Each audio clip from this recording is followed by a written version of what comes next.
But I was coaching a friend lately, and she said, I just want peace at any cost in my home. It's just too much going on here. I just want peace at any cost. Then we got started talking about her personality and her husband's personality. And I said, really, are you really ready for peace at any cost? What does he want? She said, he wants me to look at him when he talks and not be doing anything else. He wants me to focus on him. I said, and you want peace at any cost? She said, yes. And I said, so what would it take from you? And is it worth it to have your peace at any cost, to stop doing what you're doing, look your husband in the eye and focus on him? She had to think about that a while. We talked about that for quite a few minutes, about what that would be like and how difficult that was for her, and how much she thought he was being unrealistic in that, and that, this and that and the other thing, and how much he wanted to control, he wanted to do these things. But as we got started taking, I just kept seeing that her husband was this mobilizer person. He's the person who wants to go out and get it done. And she's the stabilizer that wants things to just stay peaceful and calm. She doesn't like a lot of noise, a lot of chaos. Well, guess what? That's me. I don't like a lot of noise and chaos. Fact is, if I'm in a room where I remember being once at a conference, and my husband was vice president of this board, and they were discussing some major issue, and I just couldn't stand it. It was getting too hot and heated. The conversation wasn't. So I just had to get up and walk out, because I was just like, oh, there's too much going on. Yes, it was too much going on. But then why do people keep telling me I was a socializer, or I was a mobilizer, or I was the organizer? Yes, I have some organizer characteristics. And yes, sometimes I might act a little sanguine. Sometimes it's because I've learned it.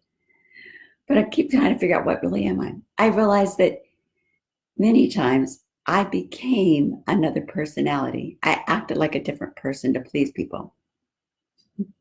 This really touches my heart. For years, I have tried to be someone else and match someone else's needs.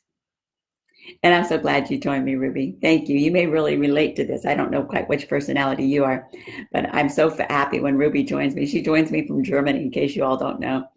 And we've been able to keeping this at this 10 or 11 o'clock at time in the morning Central Time also makes it doable for the people that I know in Europe. I'm friends with a lot of military folks who are stationed in Europe and around the world. And I also found out too, I think that in Australia and places like that, this is more like 7 a.m.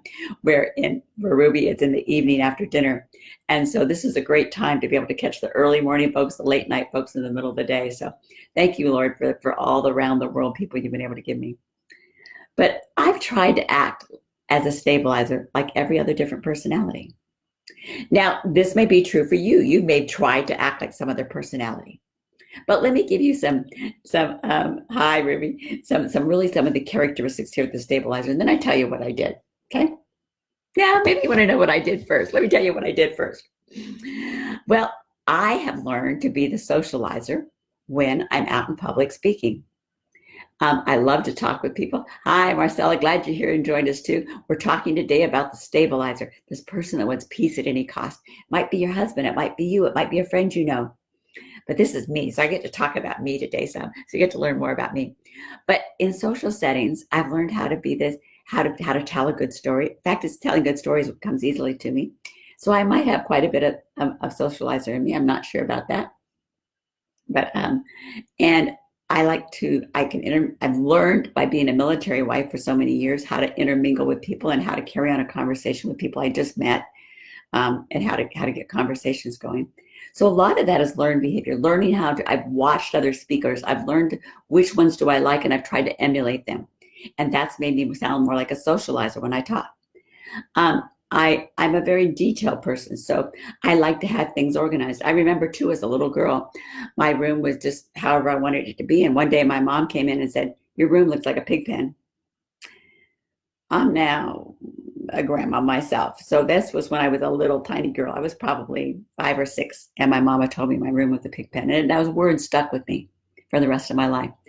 So I decided to organize it and keep it neat and tidy and clean. That has served me very well through the years, to learn to be an organizer. And I've had to learn to also back off of that. and then to be the mobilizer. At one point in time, I was president of Protestant Women of the Chapel for Europe.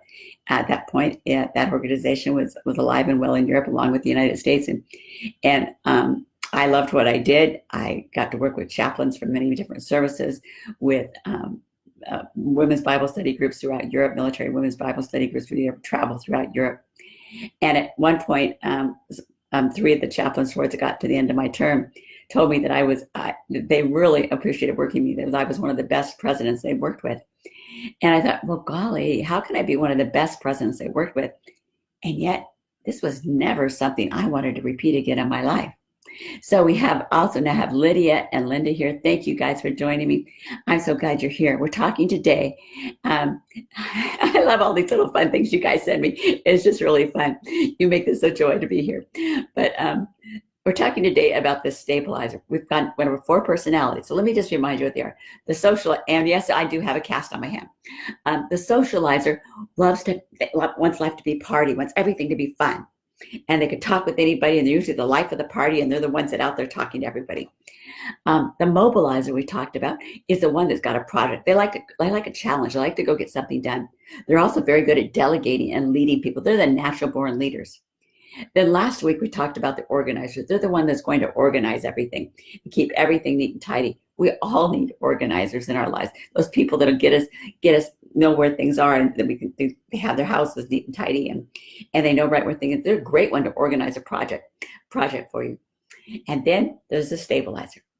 And today, that's the one person that wants peace at just about any cost. I've told you I don't like conflict. And as I had said, I ran out of a meeting a couple times. I've left meetings a couple times when there's just too much conflict. I don't like TV shows or movies that are really full of a lot of conflict and violence. It just really irritates me. It gets on my nerves. I just can't stand it. And I also didn't like the conflict between me and the kids, so I worked really hard. Now, one of the great things that I have learned, Goldie, one of the gals that's written this linked personality, was sharing with me, was how my linked personality of being an organizer actually was God's gift to me to help me with my stabilizer personality. Because I can organize things, I can then deal with things a lot better as a stabilizer and keep them much more calm. That's really a lot what I do with my personality and for my parenting skills. It's how I manage my home. It's how I manage my business. I love to do things in an organized fashion, but that also keeps that stress and peace level down. I've also been working on a book called When Time Management Isn't Enough. And again, it's a whole priority system of learning to work with your own stress level, your own stress reactions according to your personality, to figure out how much can you actually do and to keep your personal stress level down. So let's talk a little bit more about what the stabilizer actually does. Okay, now you're a stabilizer if you love to do things the easy way. Why do it the hard way? And just why? I mean, they want to do it the easy way. You're supportive, easygoing, and you work well under pressure. Now that's interesting. They don't like a lot of stress. The stabilizer doesn't, but they work well under pressure. You tend to think before you speak. Yeah, sometimes I'm like that, and sometimes I'm not. But I tend to do a lot of thinking. People don't realize how much I've thought about stuff before I say it sometimes. You appreciate, respect, and like a feeling of feeling worthy. You want to feel that sense of worthiness. Peace and quiet at any cost. We try sometimes having the radio on here or the TV Christian music channel on. And sometimes I need it, particularly when my husband's gone, just to have some background noise, just to kind of, so I don't hear anything else that's going on. And other times it's too much. I just need quiet. And when I'm in a group of people and there's a lot of noise, I have to leave. I can't take it all. That's the stabilizer personality. They want time alone to relax. And some of the best ways of relaxing are watching TV or reading a book. And here's my Kindle. I love my Kindle. I love my Kindle because I can read lots of books. And even with the cast on, I can prop this up on my leg and turn it with just one finger at a time. Okay. And I've learned about Overdrive. If you haven't checked that out yet, for your local library, if you get free library books, that's an awesome, great thing to do. I know some of you use things that you pay for, but I like something that's free.